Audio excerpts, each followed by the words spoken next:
Good afternoon, everyone. So today I'm going to talk about my poster, which is right here. The title is Screening for H. pylori in Hospitalized Patients with Upper GI Bleed.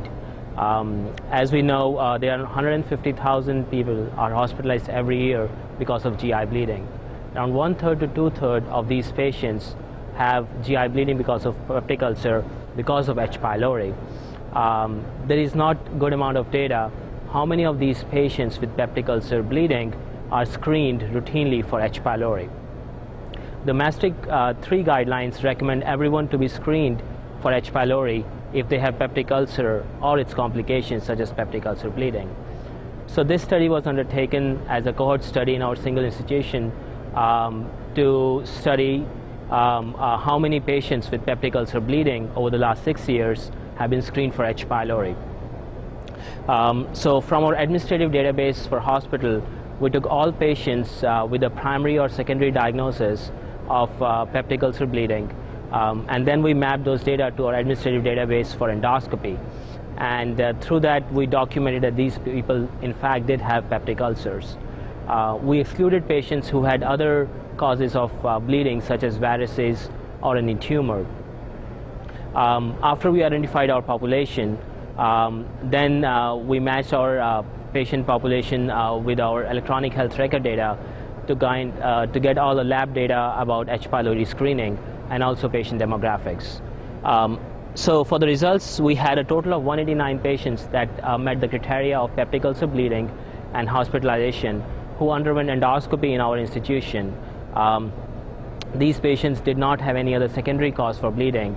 And what we found, as shown in this pie chart, around 45% did not have any screening at any given time of since the hospitalization, and the length of follow-up varied from 6 months to 4 years. 55% of the patients were screened for H. pylori according to the guidelines. However, as you can see, the breakdown was 26.5% patients were screened with histology, 14.9% with serology, and both flow test and histology was used in 10.1% of patients. Flow test alone was used in 3.2%, and urea breath test was very rarely used. As we can see, only 0.5% of patients had a urea breath test used. For this pie chart, we included any kind of test that was done either during the hospitalization or after the hospitalization, as long as we had a follow-up data.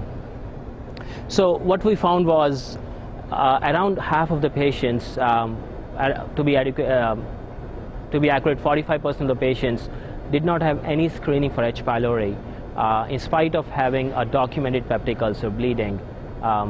And we think these results are generalizable to other institutions, even though this is a single institution study.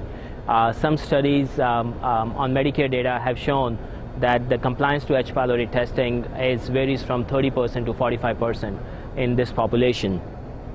Not only we found that we were a little suboptimal with respect to the screening, we also found the utilization of preferred tests with high accuracy, such as urea breath test, was less than what is recommended in the Maastricht 3 guidelines.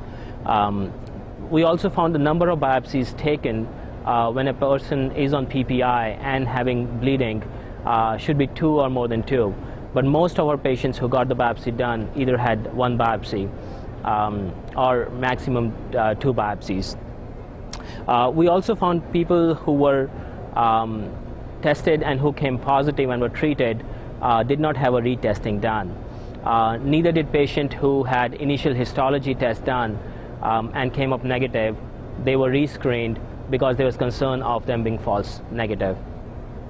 So we think there should be future efforts to look at this problem, especially in a prospective fashion. One of the key things that can help in this quality improvement initiative would be to find or develop a strategy for post-hospitalization urea breath testing. It has been shown by Gisbert that post-urea breath test is very accurate as far as you change post-hospitalization from a PPI to H2 blocker. So a follow-up of our study would be a prospective study. We will take a cohort of patients and try to have a quality improvement initiative to increase our compliance to H. pylori screening from around half to more than 90%. We are using these 3 quality indicators. First, Every patient with peptic ulcer bleeding should be screened for one or more H. pylori recommended test. And if they are tested positive and treated, they should be retested for H. pylori to ensure they are eradicated, especially in population like ours, which has a high resistance to standard H. pylori treatment. We also want to see that every person that comes positive for H. pylori gets eradication. And sometimes during the hospital discharge process, the test of the H. pylori may come positive later on, and no one may be able to capture the results. So we're also tracking that as a quality indicator, that anyone who gets a positive H. pylori test, even post-discharge, gets eradication treatment. Well, that's very much it for the poster. Thank you very much.